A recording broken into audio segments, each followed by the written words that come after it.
product provided by Nintendo.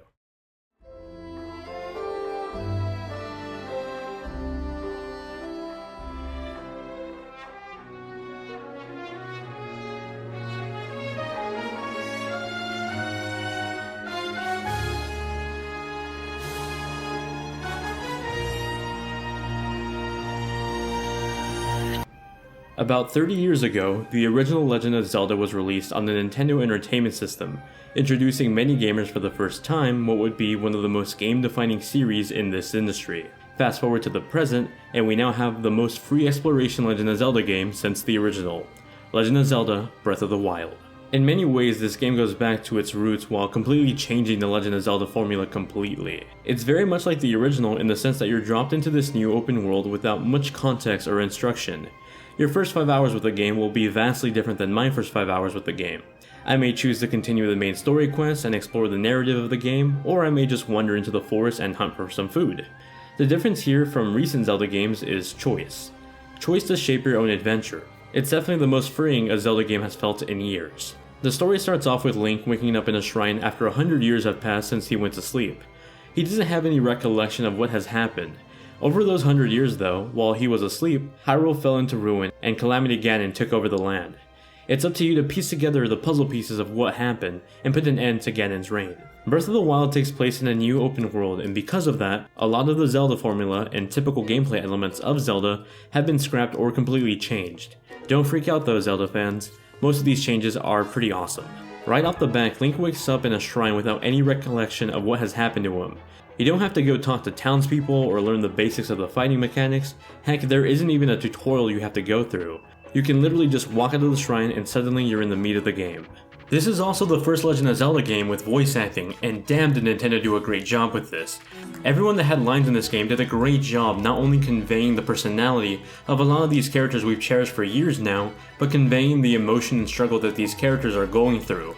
Whoever these actors are, they were phenomenal, along with the translation team behind the dialogue work.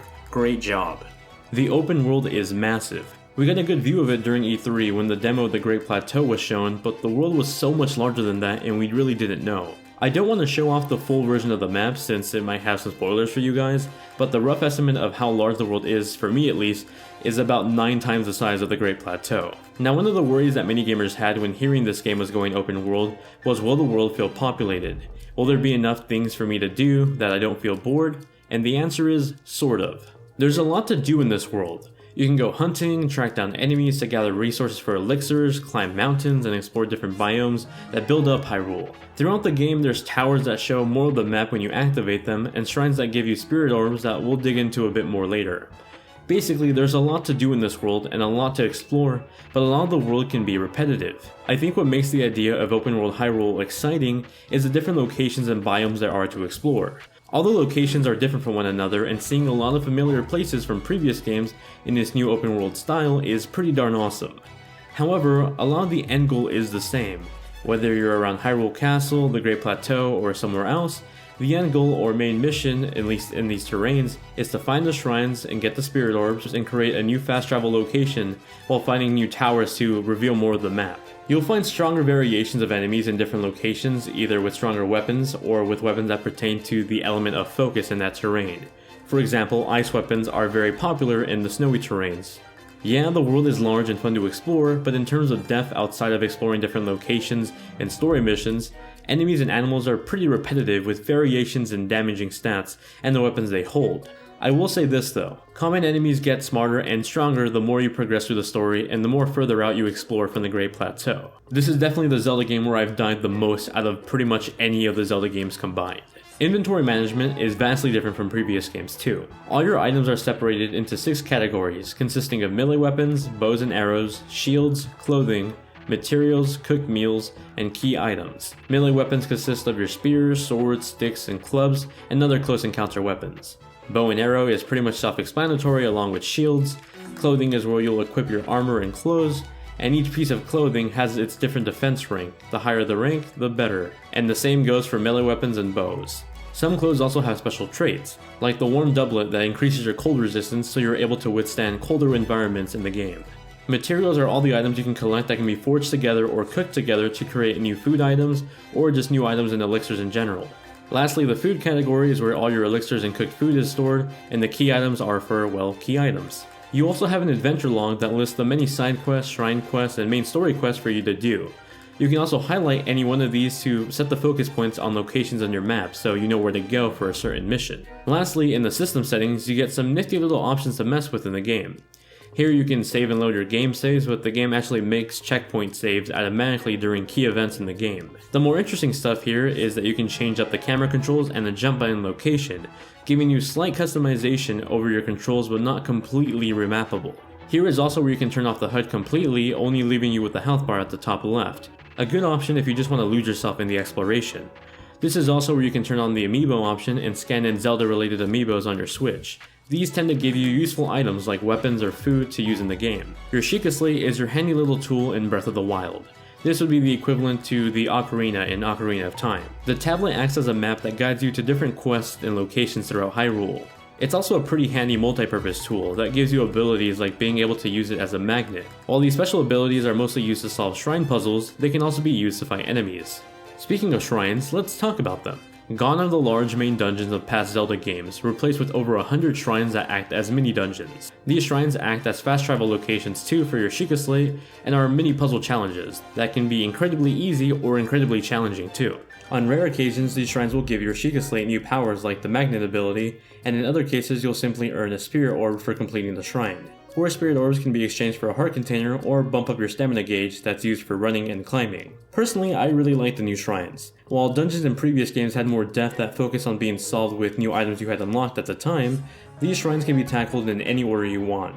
While you may not be able to figure them out right away, I think that seeing a puzzle and then coming back to it later once you've explored a bit more and learned new gameplay mechanics is really cool. It's like having an epiphany midway through the game like, oh, that's how you solve that one puzzle. All this, plus the fact that they're bite-sized puzzles that I can solve on my commute to class, makes them much more convenient to play. Controller-wise, the game feels pretty solid for the most part. The Nintendo Switch Joy-Cons feel great with this game, along with the Pro Controller. You can use the D-pad on both controllers to quickly switch between the variety of melee weapons and shields mid-battle. In fact, you can even pause the game and eat food to heal yourself while in battle. The one odd thing I did notice with the controls is that the jump button feels oddly placed. It's mapped to the X button at the top of the face buttons, while B is mapped to running.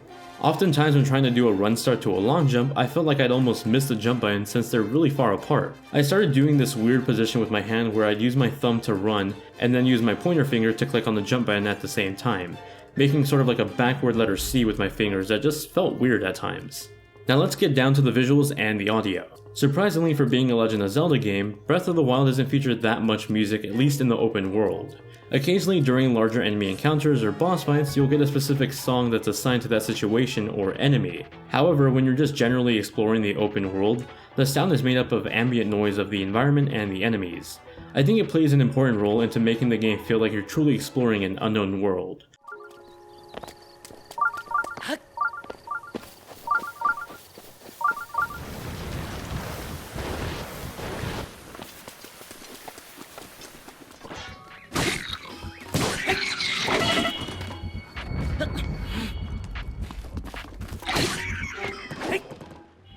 Visually, the game looks great. It uses an upgraded visual style from The Legend of Zelda Wind Waker, and it looks great on the Nintendo Switch's portable screen.